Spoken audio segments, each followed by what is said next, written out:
I've been thinking a lot about what I went through that night a couple of years back. I've never had the chance to process it. I think when you go through something traumatic or unusual, you compartmentalize it to the point where it feels like it happened to somebody else. That's what it feels like to me. Back then, I was living in a suburb near Pittsburgh. I was making ends meet, but margins were slim, and the notion of owning my own house felt like a dream at best. I'd been dating a girl for 2 years, looking for the perfect time to propose, but I just couldn't find the right time and place. But my fortunes were about to change. I got offered a promotion at my job. I'd be a shift manager at a large chemical plant in a couple of weeks.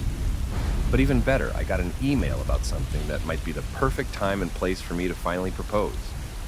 I was subscribed to a newsletter for a particular singer-songwriter that my girlfriend and I both enjoyed. The first thing we'd ever bonded over was music. There was a promotional campaign where there would be a sneak release of tickets to an upcoming tour, and the first 30 in line would be offered backstage passes. I couldn't imagine a better place to pop the question. Maybe I could get a chance to do it on stage if I asked nicely. But it had to be a surprise, so I kept it to myself. I made up an excuse about going to see my brother and packed a camp-out kit to get in line well and early. The newsletter recommended all of those interested to be in line at least 24 hours ahead of the ticket release. "Please be patient and understanding," the email read, "and please wait in line." I drove out there early Saturday morning. They'd arranged it as a sort of a pop-up store. It was going to have all kinds of merch, and by opening day there'd be plenty of people dropping by to get ordinary tickets. But I'd be one of those 30 who got the good ones, come hell or high water. It was awkward getting there, though. They'd shut down 3 of the roads for maintenance, making me zigzag between cones and waiting for traffic in opposing lanes to take a turn. There was an apartment complex nearby, but that had been tented up for fumigation. A couple of nearby stores were shut down after health inspections. All in all, it was just bad timing, and there would be no comforts. But I got a bunch of gear packed. I'd be fine.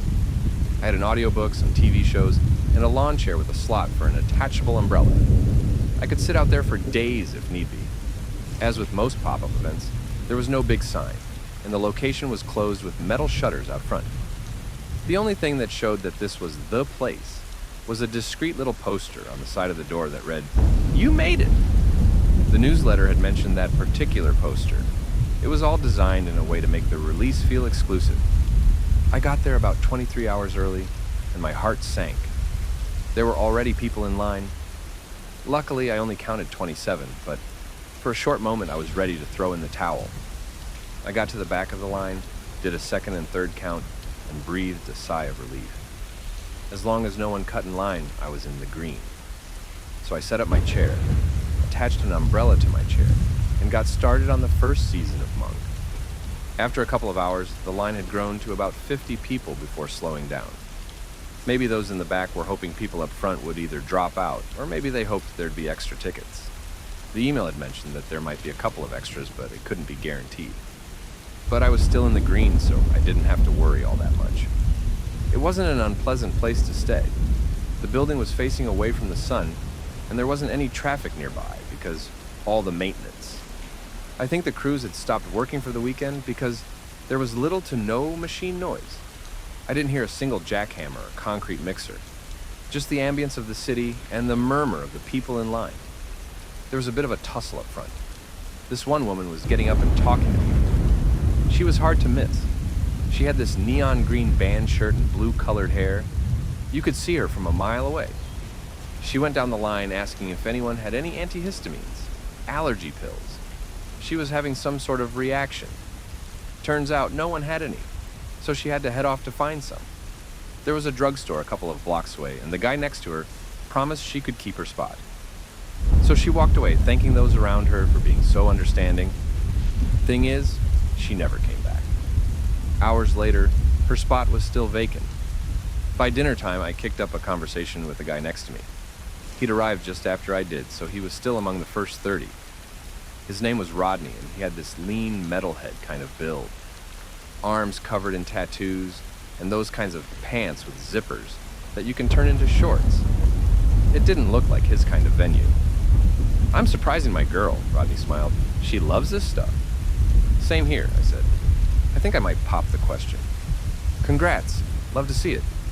He offered me a Coke and I took it. He hadn't prepared himself quite like I had, so I offered him a pad to watch some shows while I listened to my audiobook. We shared a couple of stories, some snacks, and added one another to our socials. I chomped down on a cold burrito for dinner and took a nap. Rodney was on his phone talking to a friend for a bit. The people ahead of me were having a conversation of their own, and I only caught parts of it. They were discussing if there were 30 available tickets in total, or if there were more tickets given out to the first 30 people. Was there only one ticket per person? Because if all in line wanted 2 or more, that'd be over 60 in total. The email hadn't specified it, so they were a bit worried. I had no idea, but there was no point in arguing about it. We'd see in about a day. There was this one guy who was a couple of spots ahead of me that had to step out of line. He had a friend coming by to drop off some stuff, so he asked if they could hold his spot for a bit. It'd just be a couple of minutes. I saw him disappear around the corner, doing that I'm in a bit of a hurry kind of jog that polite people do. A couple of minutes passed, then half an hour. After a full hour, he still wasn't back. Isn't that strange? I said to Rodney. 2 people have gone to get something and none came back. Sure, yeah, strange, he nodded. But some people just say those things to get an excuse to leave. It's embarrassing to say you're bored, you know. I guess. It's just strange. I work at the hospital, he said. I'm an anesthesiologist. I know what people who crack under pressure looks like. They always shuffle away with a convenient excuse. You sure that's it? I asked. Nah, but I got no other explanation. Fair enough. As the sun dipped below the horizon, the sounds of the city lowered to a mumble. Cars gave way to people walking their dogs, and in this particular neighborhood, there was a lot of those. There were a couple more people who got out of line and walked away, not to return. We were still well over 40 though, but I think some got cold feet as the city got dark. A couple of light posts from a nearby street cast long shadows across the pavement. I was having a nap when Rodney poked me. He looked confused. Some folks in the back are saying we're in the wrong line. They're opening some name brand store. There ain't no ticket sales. You shitting me? I scoffed. You can't be serious. A guy 3 steps ahead looked back. This ain't no store opening, he called back. It's an autograph signing. That kicked up a murmur. All of a sudden, the entire line was talking. There was some confusion about what we were actually doing out there. A lot of people were there for tickets, but for different artists. Some were there for a shop opening, an autograph signing, or a giveaway. A couple of phones were passed around and shown so we could compare emails. All emails were from different accounts, seemingly official enough to get past the spam filters. They all advertised different things, but they ended with the same line. Please be patient and understanding, and please wait in line. It became readily apparent that no one had the faintest idea what this opening actually was. A couple of folks just got up and left. Finally, the guy at the very front stepped out of line. I'm not sticking around for some fucking scam, he spat. I'm going home. You should too. A couple more people packed up but hadn't decided what to do. I was a bit on the fence about it, but as I watched that first man round the corner, I figured there'd been some kind of misunderstanding. Maybe they were doing several promotions at once. I heard his voice. He sounded surprised and a little angry. What is this? Then he screamed. A blood-curdling, ear-bleeding scream. It got quiet. Everyone looked at one another, trying to find an answer to what was going on. I got out of my chair to get a better look, but Rodney put his hand on my arm. Hold on, he said, lowering his voice. Don't go. We should call someone. He agreed, but we could see other people were already calling for help. The man from the front of the line never returned. There was someone in the back who called for help. A few people walked down the road to see if everyone was okay, but they never returned either. A patrol vehicle came by about 20 minutes later. 2 police officers walked up asking questions. Everyone said the same thing. A man had stepped away and it sounded like he got hurt. The officers did a sweep of the road, and when they came back around, they shrugged it off. There's nothing here, they said. You're sure he didn't just call out to a friend?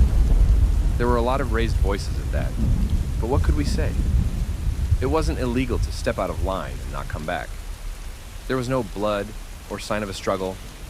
Maybe we hadn't heard what we thought we heard, but people were raising other issues, like the emails we'd been sent. It all seemed like a plot to trick us.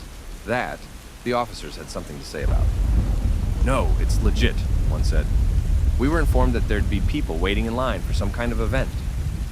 They had no idea what the promotion was for, though, and even if they did, they couldn't disclose it. It was all arranged by an event promoter, who'd in turn been hired by someone else.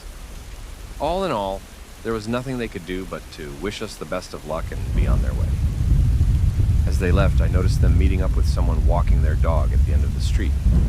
They shook hands, looked at us, and went their separate ways. Rodney and I stayed up late. We decided we'd take turns sleeping, just to make sure no one took our things. I took the first shift. The line had whittled down to about 30 people by then. There'd been a lot of people trickling out after the uncertainty of what this was supposed to be. Of course, none of them came back. I didn't hear anything else, but there was this rising unease that there was something inherently dangerous about stepping away. I could hear a couple of people talking about it. That is, until a woman further back had enough. She'd been sitting quietly for a while, listening to people talk over her. "It's not a big deal," she groaned. "Look, I'll walk one lap around the building. I'll leave my purse here, so you know I'll be back, all right?" Maybe she was tired or frustrated. Maybe she wanted to prove a point. She stepped out of line and rounded the corner with a huff. Judging by the size of the building, it ought to take her a couple of minutes at a brisk walking speed. But as those minutes dragged on into half an hour, it was clear she wasn't coming back. She'd left everything behind, so it was clear this wasn't voluntary. Something had kept her from coming back. No one would willingly leave behind their identification, credit cards, or phone. A couple of people discussed leaving as a group. Someone mentioned leaving while being on a phone call to report back as they went. But no one wanted to take the risk.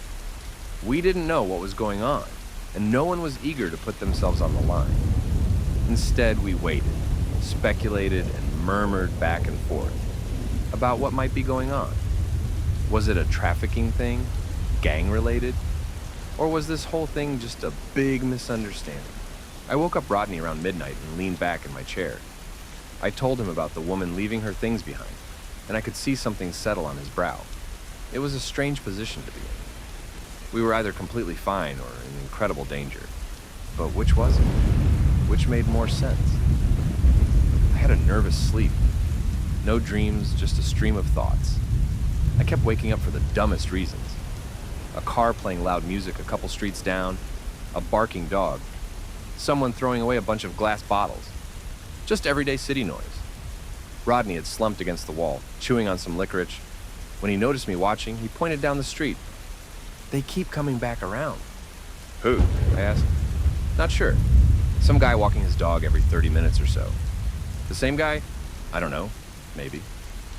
We kept our eyes on the street, and just like he said, a man with a dog passed by.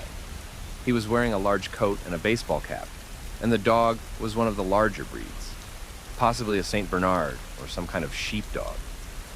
"Every 30 minutes, Rodney reiterated. "I don't think he's walking his dog." "So what's he doing then?" Rodney shook his head and took another bite of licorice. "Patrolling." It was the middle of the night when the police came back. 2 officers, same as before, walked down the line with an audible sigh. "Someone called again," they said. "What's going on?" A young man got up and pointed at the woman who'd left her things behind. The police scooped it up, checked it, and promised to take it back to the station. As they were about to leave, the young man asked if they could escort him to his car. They agreed. As he left, he looked back at the rest of us, holding up his phone. A woman he'd been sitting next to held up her phone in response. "I'll stay on the line till I get home," he called out. "I'll keep you updated." It seemed to go well enough. But as they rounded the corner at the end of the street, I noticed one of the officers looking to the left and raising his hand, as if waving at someone just off to the side. We all looked at the woman with the phone. She was hunched over, cradling it with both hands, listening through wireless earpieces. She'd say something occasionally, like a quiet, "Yes, I'm still here," or "Are you okay?" Then, after a couple of minutes, her eyes went wide. "Hello," she said. "Dan? Dan, are you there?" There was no response. I could see the tears pool in her eyes as her hands started to shake. He'd promised to stay on the line. Something must have gone wrong. "They're picking us off," muttered Rodney. "Someone is picking us off." "But why?" I whispered back. "What's the point?" "Think about it," he said. "This whole block is basically shut down. Roadwork, maintenance, fumigation, renovations. It's just us out here." "But why us? Why now? There's gotta be a reason." Everyone was awake by then. We tried to figure out if we all had something in common. We all looked different, and we were all different ages. We were there for different reasons, and we lived in different parts of town. There was nothing readily apparent that we had in common. Dan works at a bottling plant, the woman with the phone added. I'm in retail. Others joined in. One was an airline pilot, another was a bodyguard, a firefighter, a translator, all very different people in very different lines of work. However, we had one thing in common. We all had access to something. Rodney had access to pretty much whatever at the hospital. The woman working retail had access to influential private clients. The firefighter had control over who had what shift and who would respond to what call. The translator could listen in on privileged information. I was no different. I was about to become shift manager at the plant. I could choose what and who went where and when. "Is that it?" Rodney said. "Is that what we're here for?" "But what's the point of taking us out?" I asked. "This isn't hurting anyone but us." The man walking his dog was back for another round, but now it looked like he'd slowed down a bit. As Rodney talked, I saw him stop at the end of the street, giving us a long look. And his dog looked, too. Somewhere around 3 a.m., a whole group of people got up from the back of the line. The idea was clear. They were going to rush out of there. Others protested, saying they could call people over to come help. "If we all call someone, we can make a crowd," a man called out. "We can leave as a crowd, and we'll be fine." "No, we have to spread out," someone else said. "We go different ways, and we go fast. Some of us are bound to get out." Rodney got up too, but his voice drowned in the crowd. Things were getting heated, and people were pushing one another. Angry fingers were being pointed. Phrases were repeated over and over and over. The argument was quickly turning into a shouting contest. "There's at least 8 people patrolling," Rodney tried to say. "I've counted. There's at least 8. At least 8. But no one listened. And as push came to shove, a group from the back of the line spread out and ran into the night. Rodney slouched back down against the wall, breathing heavily. We all held our breaths, listening. We could hear footsteps running down different alleyways. It started with a crash, like someone taking a tumble into a trash container. Then, one pair of footsteps stopped. Not long after, another stopped. And from a far-off corner, I heard this barking. A loud, growling bark. "No!" someone pleaded. "No, no, no!" There was no screaming, no gunshots. All the sounds just stopped, and no one came back. A guy from the back of the line called out to them, but got no answer. We were down to about 20 people. Some were calling home, others were calling the police, but they weren't about to come back here for a third time. One called a taxi, but they couldn't find a place to park, so they had to stop at an adjacent street which we couldn't get to. There was also this one woman with a face tattoo that asked to borrow a phone. Rodney handed over his. "I'm getting my guys down here," she said. "You'll see. I'm done." She made a call, shouting angrily for a couple of minutes. After the person on the other end finally seemed to understand the gravity of the situation, Rodney got his phone back. About 20 or so minutes later, 6 very tired men came wandering down the street.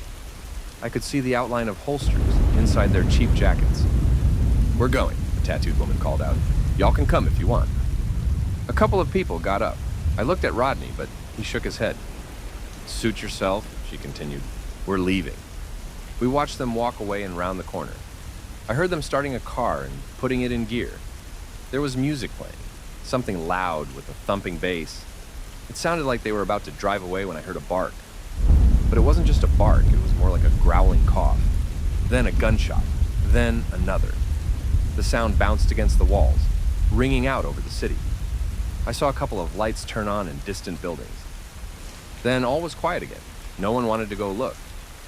Some people screamed at nearby houses, hoping for someone to open a window and look our way. No one did. The line itself was in complete disarray by then. People were packing and unpacking, pacing back and forth, hoping some opportunity would show itself. I wasn't immune to it, but I tried to stay calm. Rodney helped a lot. He was a lot more calculated than I'd imagined when I first saw him. He counted the people walking by. He measured the dogs. He listened for repeating sounds.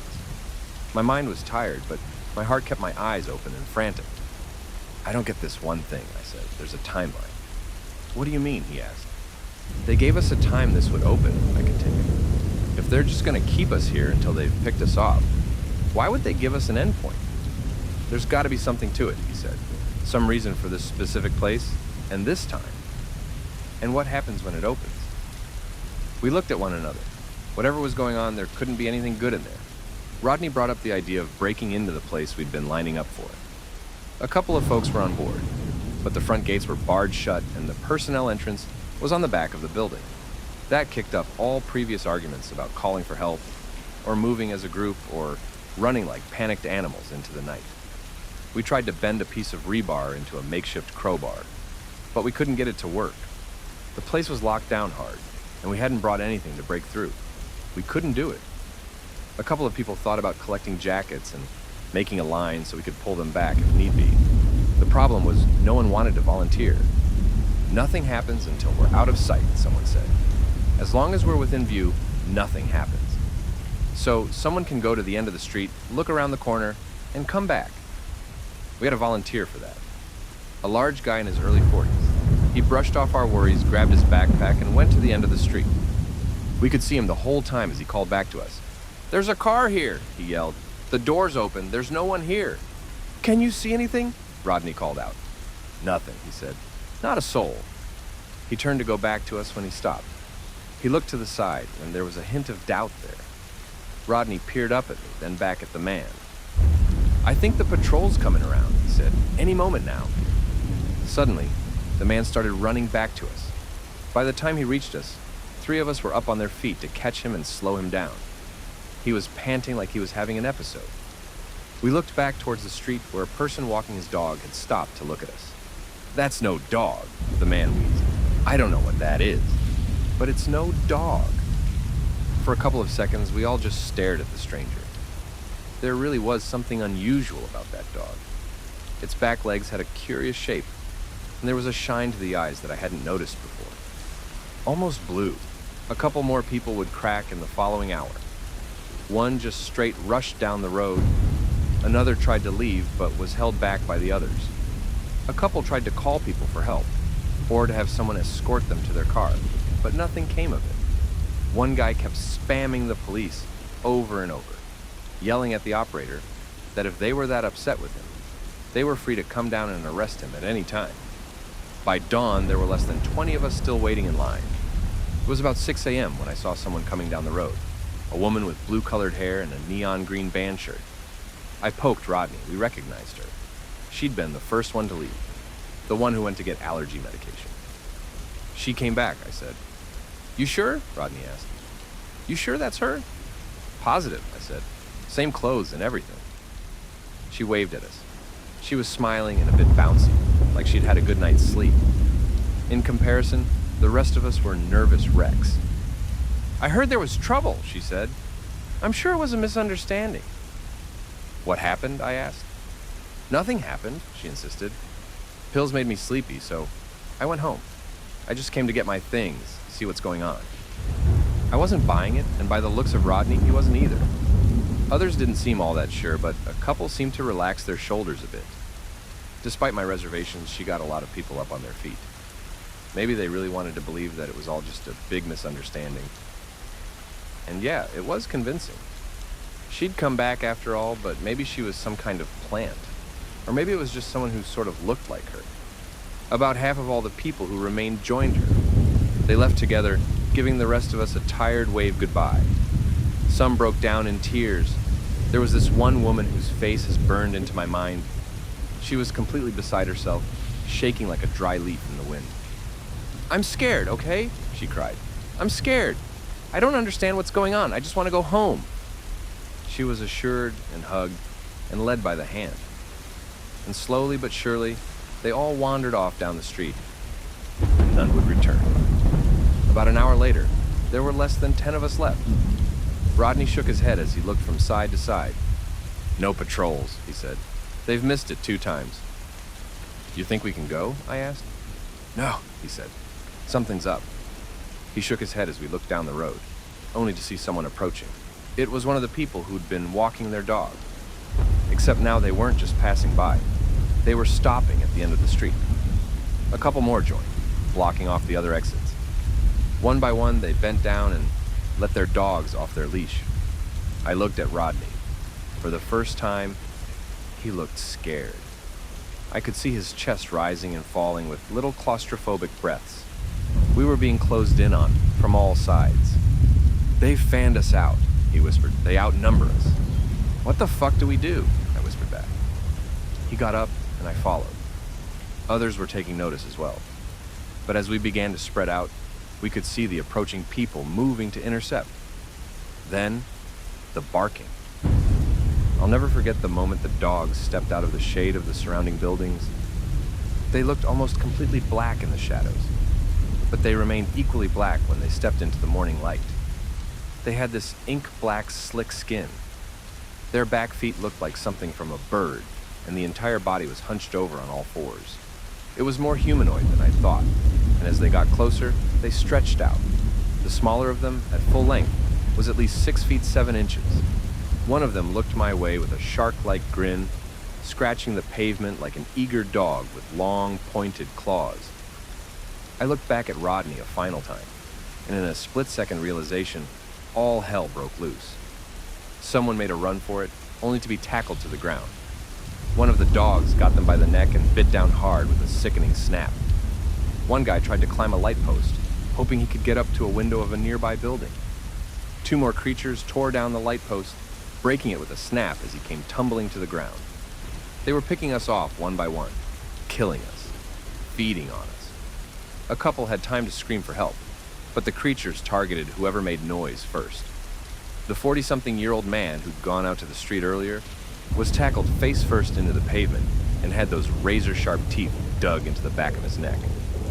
My mouth tasted salt as morbid death smells crept up my nose. We didn't stand a chance. There were at least 12 of them, and they knew what they were doing. Rodney and I stayed by the wall, trying to make ourselves as small as possible. I got a good look at some of the dog walkers. A couple of them were complete strangers, but a couple of them I recognized from earlier.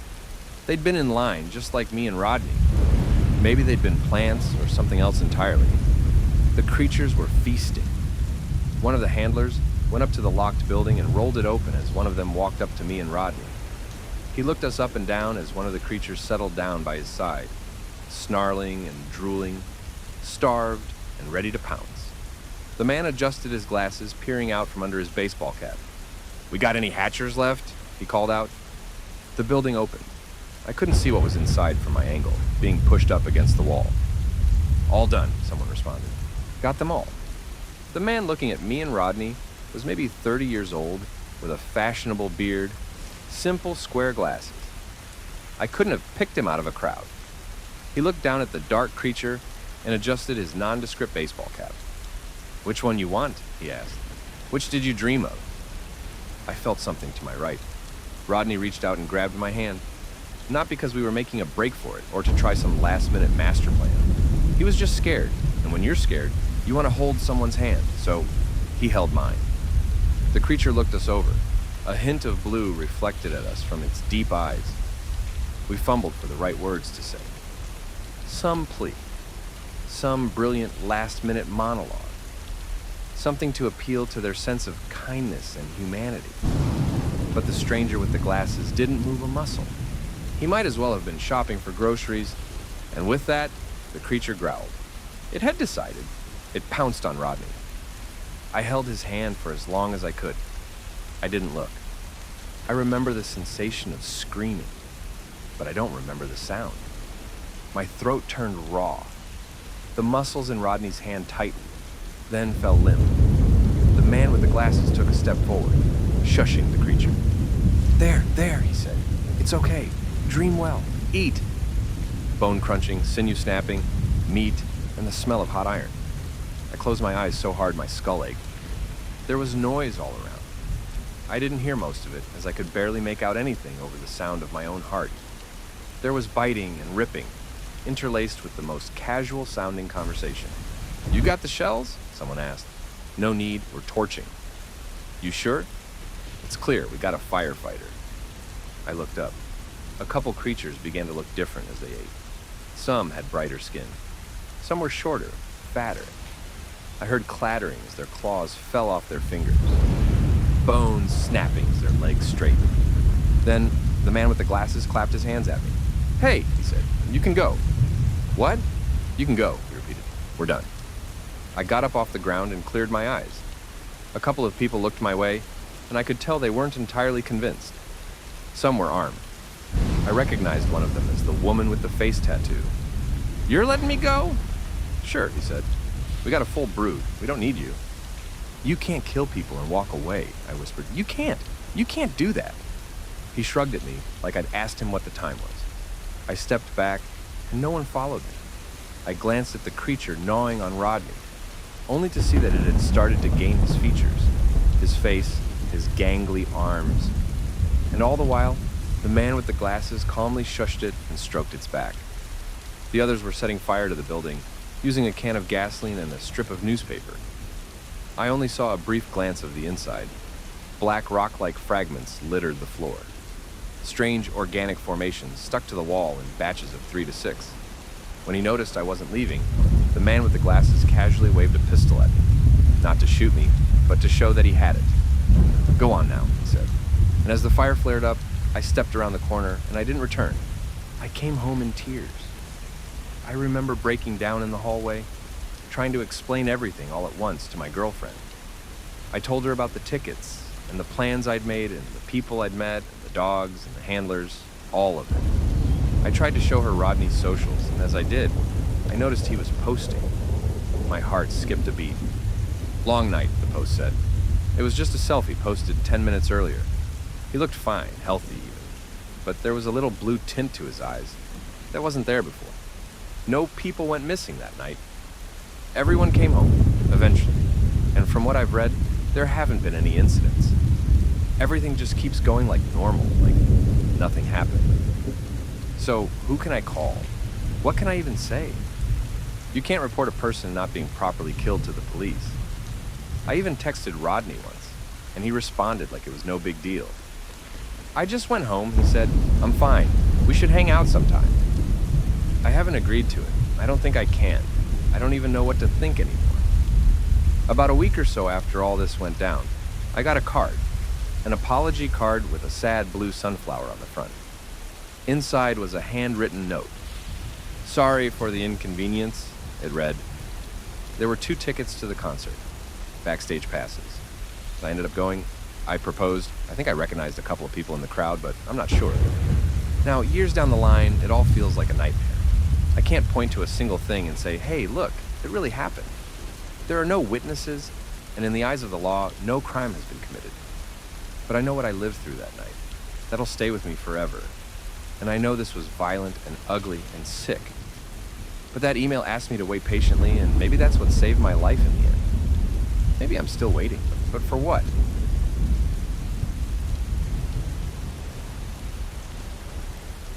If you enjoyed this video, make sure to subscribe for more horror tales.